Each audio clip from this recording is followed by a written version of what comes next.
მოგესალმებით მეგობრებო, ჩვენ უკვე ვისაუბრეთ 2026 წლის სამ ძალიან მნიშვნელოვან პროექტზე, რომელსაც პირადად მე და ალბათ თითოეული თქვენგანიც დიდი იმედებით უყურებს. ესენი იყო შურისმაძიებლები Doomsday, ადამიანი ობობა ახალი დღე და ოდისია. თუმცა ჩვენ არ გვისაუბრია ფილმზე, რომელიც არანაკლებ თუ უფრო მეტად არა მნიშვნელოვანია და აუცილებლად იმსახურებს დროის დათმობას. ამიტომაც დღეს თქვენთან ერთად მინდა განვიხილოთ Dune-ის მესამე და საბოლოო ნაწილის ტრეილერი, გავარჩიოთ ის კადრები, რომლებიც დენის ვილნევმა შემოგთავაზა, პატარა სპოილერებიც გავიხსენოთ Dune-ის მესიის წიგნიდან, რომელიც გახლავთ ფრენჩაიზის მეორე წიგნი და ასე შემდეგ. მოკლედ, ძალიან საინტერესო ვიდეო გელოდებათ, ამიტომაც კარგად მოგალავდით, გამოიწერეთ არხი, მოიწონეთ ვიდეო და დავიწყოთ.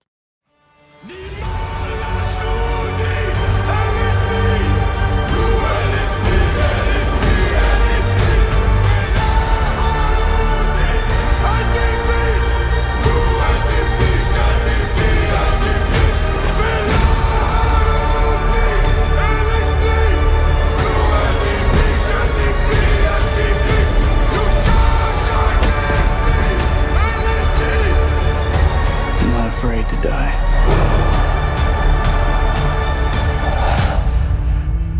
But I must not die. Yet.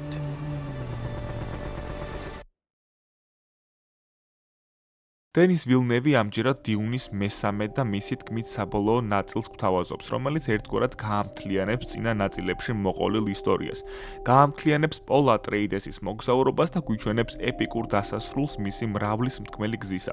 ეს წიგნი და ეს ფილმი ჩემი აზრით ყველაზე მნიშვნელოვანი იქნება Dune-ის ტრილოგიაში, რადგან წინა ორი ნაწილი, რომლებიც 2021 და 2024 წლებში ვიხილეთ, უფრო ალბათ ბილდაპი და შემზადება იყო იმისა, რაც მესამე ნაწილში უნდა ვიხილოთ. რა თქმა უნდა, თითოეულ ფილმს აქვს ძალიან მაღალი ღირებულება სრულ ისტორიაში და ყოველი ნაწილი რაღაც საჭიროს და აუცილებელს გვიჩვენებს მუად-დიბის პერსონაჟის შესახებ.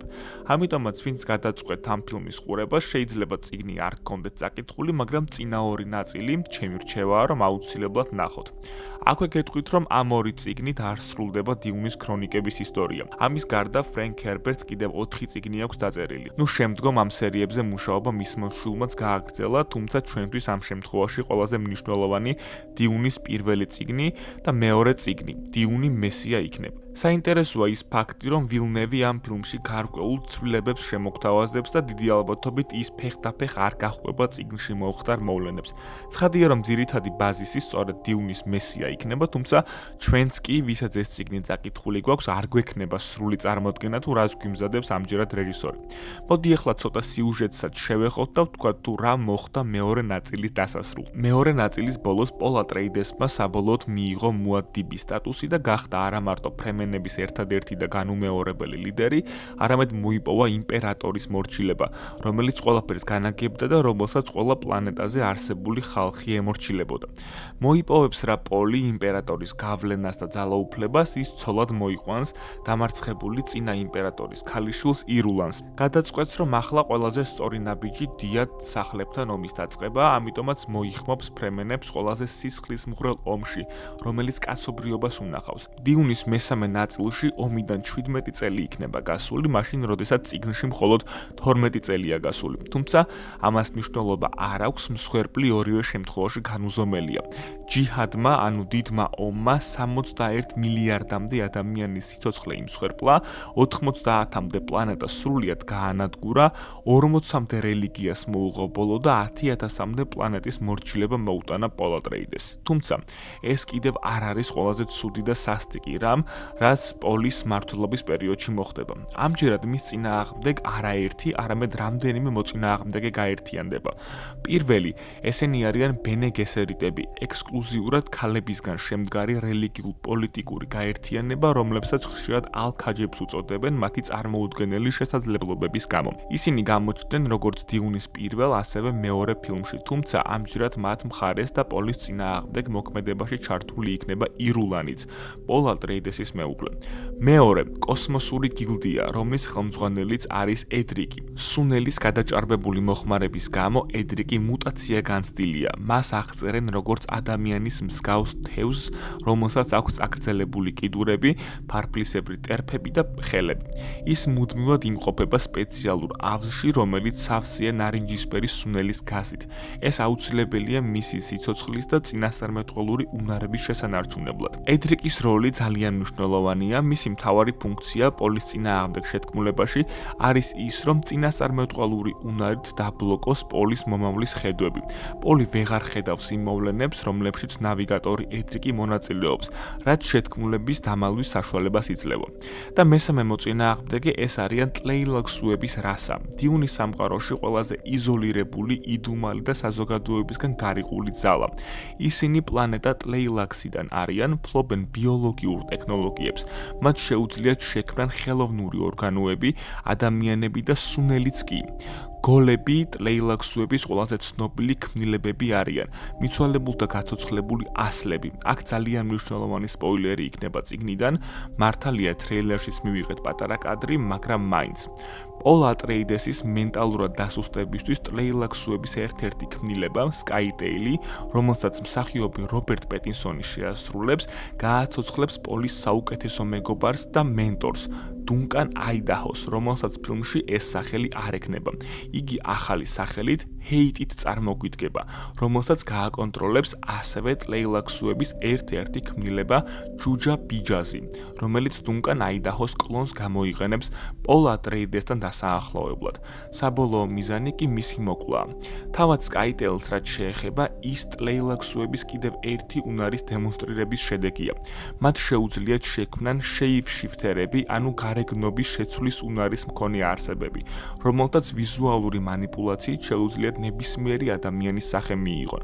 ფილმის ტრეილერში ჩვენ ვიხილეთ კადრის, სადაც სკაიტეილის უკან უზარმაზარი სარკოფაგი ჩანს, რომელიც დიდი ალბათობით იქნება ის მომენტი, როდესაც დუნკან აიდაჰოს კლონის ჰეიტის შექმნის პროცესს გვიჩვენებენ. რაც შეეხება ალიას, პოლ ატრეიდესის დას, რომელიც მეორე ნაწილის დასასრულში ფლეშ-ფორვარდის, ანუ მომავლის ხედვის მომენტში გამოჩნდა, მეორე ნაწილში ის ჯერ კიდევ დედის მუცელშია და ისე ეკონტაქტება მშობელს. წიგნში ნახსენებია, რომ ალია ძალიან სწრაფად ვითარდება, ჩვეულებრივ ადამიანთან შედარებით გაცილებით სწრაფად, რითიც იხსნება ფაქტი, რომ ახალ ფილმში ის უკვე საკმაოდ დიდია, მაშინ, როდესაც პოლს ასაკის ცვლილება თითქმის არ ეტყობა. ერთ-ერთი მნიშვნელოვანი მომენტი ტრეილერში არის, როდესაც ჩვენ ვხედავთ ალიას, პოლის დას, ალიას ტაძარში. ტაძარი მდებარეობს პლანეტა არაკისის დედაქალაქ არაკიმში, ის პოლ ატრეიდესმა ააშენა თავისი დისთვის, დიუნისა და დიუნის მესიის მოვლენებს შორის პერიოდში. ტაძარი გიგანტურია და მისი სიგრძე დაახლოებით 2 კილომეტრს აღწევს. ტაძარი ეძღვნება დანის წმინდა ალიას კულტს. მომლოცველები მთელი იმპერიიდან ჩამოდიან მის სანახავად, ხოლო ტაძრისკენ მიმავალი გზის ბოლო 1000 მეტრი მათ მუხლებზე დაჩოქილებმა უნდა გაიარონ.